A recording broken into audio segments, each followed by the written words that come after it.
अब जो लोग नहीं बैठ पाते हैं तो वो लोग पद्मासन बना लें, नहीं बना पाते हो तो चलो ऐसे ही सुखासन बना लो। ऐसे अगर नहीं बैठ पाते हैं तो सुखासन लगा लो ऐसे, ठीक, इसमें भी बन जाएगा। और अगर पद्मासन लगा लेते हो तो और अच्छी बात है। हाँ, पीछे ध्यान दो। ये सब अभी हाथ है, दाहिना हाथ है, बाएं हाथ के ऊपर होगा, बायां हाथ नीचे रखना है ऐसे। ये जो हथेली है, ये बीच का भाग, ये नाभि के ऊपर रखना है। जो ये आगे निचला भाग, ये जो बीच का भाग है अपनी हथेली का, ये नाभि के ऊपर ऐसे आएगा। इसके ऊपर दूसरा हाथ रखना है। अब इसमें भी जैसे अभी मंडू का किया था, ऐसे से आगे झुकना है। अगर बाई चांस से पैर नहीं चढ़ा पाते तो जितना दूर रख लो तो कोई दिक्कत नहीं है, क्रिया बनती है। गहरी सांस लेना है और धीरे धीरे आगे झुकना है। अब यहाँ पर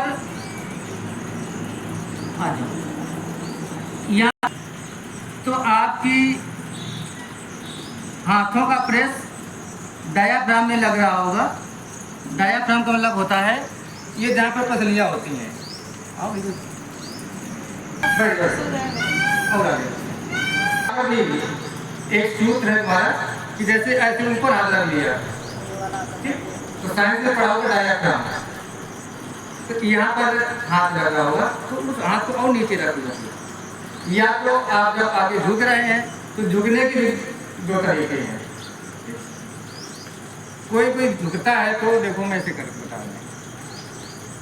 जब कोई झुकता है ये ऊपर निकल आता है, मालूम नहीं निकलेगा क्यों प्रैक्टिस करते हैं, किसी का ये निकल आता है। और जैसे यहाँ पर देखना, जब हम झुकेंगे ऊपर नहीं निकलना चाहिए, ये बीच का जो है पोर्शन ये नहीं निकलना चाहिए। बिल्कुल जो अपनी स्पाइन है सीधी रहे, ऐसे आगे जाती हुई धीरे ऐसे आनी चाहिए। ये जो आपकी स्पाइन है, यहाँ पे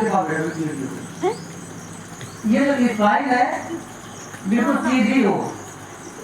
और कुछ लोगों के यहाँ पर जैसे उठा भाग रहता है, वो उठना नहीं चाहिए। और जैसे है बिल्कुल कमर सीधी जाए, स्पाइन सीधी रहे। आज आपकी संख्या कम है, सब विधिवत बताया जा रहा है। ज्यादा होती है कुछ समस्या आ जाती है, ताकि आपको झुकना है। किसी आसन को करते वक्त लाभ न प्राप्त हो तो उसको करने में भी इच्छा नहीं होती है कि हम क्यों कर रहे हैं। तो पहली बात तो हमने बताई कि अगर यहाँ पे ऐसे हाथ रखते होंगे तो आपकी किडनी कभी गड़बड़, किडनी को चेंज कराना, ये आगे की स्थिति नहीं आती। दूसरा लाभ क्या है, कभी लीवर नहीं खराब होगा। लीवर का भी ट्रांसप्लांट होता है, लीवर बदले जाते हैं। और लीवर एक ही होता है, किडनी तो दो होती है, एक से काम चल जाएगा। लेकिन लीवर खराब तो सब कुछ खराब है। इस लीवर पर रखने का ये अच्छा आसन है। और जब इसको करते हैं, आगे झुकते हैं, तो किसी का देखा हुआ कहते हैं वो दिमाग खराब हो गया, पागल हो गया। तो दिमाग की जो कोशिकाएं होती हैं वो एक्टिवेट होती हैं आगे बढ़ने के जब ये करते हैं। और जैसे एज बढ़ती है तो चश्मा भी लगता है। हालांकि 30 साल तक तो चश्मा लगना नहीं चाहिए। अगर हम अपनी दैनिक दिनचर्या को मेंटेन रखें तो 30 साल तक चश्मे की आवश्यकता नहीं पड़ती। 30 साल के बाद जब तो स्वाभाविक क्रिया है, कर सकते हैं कि अगर जन्म मिला है तो बुढ़ापा होगा। और जब वृद्धा अवस्था आती है, अगर हम ध्यान नहीं देते तो जो अपने शरीर के अंग होते हैं तेजी से डाउन होते हैं। अगर हम लोग योग क्रिया करते रहते हैं तो वो परसेंटेज कम हो जाता है। इसमें जल्दी डाउन होते हैं वो परसेंटेज योग करते करते कम हो जाता है।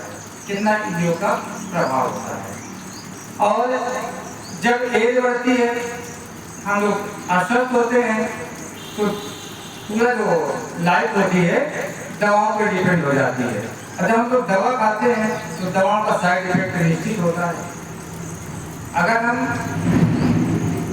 लीवर की दवा खा रहे हैं तो उसका प्रभाव कहीं न कहीं से किडनी में जा सकता है, हार्ट में जा सकता है, लंग्स में जा सकता है। दवाओं का साइड इफेक्ट कहीं न कहीं प्रभाव डालता है, तो हमको दवाएं ना खानी पड़े, वो एक योग इसका रास्ता है। सबसे हानिकारक जो दवाएं होती हैं वो पेन किलर होती हैं, दर्द निवारक गोली सबसे हानिकारक होती है। अब दर्द है तो खाना पड़ेगा, दर्द सहन नहीं होता है, हल्का फुल्का दर्द सहन करना चाहिए, तुरंत टेबलेट नहीं खाना चाहिए। उस दर्द के कारण पर जाना चाहिए, ये दर्द क्यों हुआ, कारण सबको पता होता है पर जानकारी नहीं होती है। जानकारी और पता में थोड़ा अंतर हो जाता है कि अगर सर दर्द हो रहा है तो सर दर्द अगर हुआ तो या तो हम लोगों ने खाने पीने में गड़बड़ी की है, या तो रात की नींद अच्छी नहीं हुई है, या तो हम लोगों ने अपने दिमाग से ज्यादा काम दिया, ज्यादा सोचे इधर उधर, तो भी सर दर्द होता है। अत्यधिक गर्मी है, गर्मी के कारण हमारा खाना पीना गड़बड़ हो गया, पानी कम पिया, तो भी सर दर्द हो सकता है। तो उस कारण को हम ही लोग पहचान पाएंगे, दूसरा नहीं पहचान पाएगा। फिर या तो डॉक्टर पूछते हैं अपने हिसाब से, तब उसका रिसर्च होता है, तभी डॉक्टर साहब दवाई देते हैं। कभी आपका गए हो तो उन साथ होती है, कब से बुखार आया, कितने दिन आया, या इसके बाद फिर उसका टेम्परेचर कितना रहा, ये सब बात किया जाता है। तो इस प्रकार से जो दवाएं होती हैं, तो दवाएं कम लेना पड़े तो हम लोग योग में पहले से आ जाए। यानी योग का जो समय होता है वो 8 साल से अगर बच्चा परमानेंट योग करेगा, परमानेंट मतलब जैसे किसी एज बढ़े, पहले उसको सप्ताह में एक बार 1 घंटा योग करवाया जाए, सप्ताह में 1 बार। इसके बाद जब और एज बढ़े तो सप्ताह में 2 बार, और एज बढ़े सप्ताह में 3 बार, और अगर ये एज 30 साल हो जाए तो भी परमानेंट कर देना चाहिए। इस प्रकार से अगर आप लोग स्टूडेंट हैं, अगर प्रतिदिन योग करते हैं तो और अच्छी बात है। अगर नहीं प्रतिदिन कर पाए तो सप्ताह में 1 घंटा, लेकिन योग होना चाहिए, फिर उसमें मक्कारी नहीं होना चाहिए कि हम बैठ जाए, वो भी आपका जो एक क्रम है वो टूट जाएगा। अब एक सप्ताह क्यों, जैसे हम लोग अस्वस्थ होते हैं, डॉक्टर दवा बताते हैं तो बता देते हैं कि भाई ये टेबलेट खाना है, दोपहर खाना है, ये बोझ हो गई।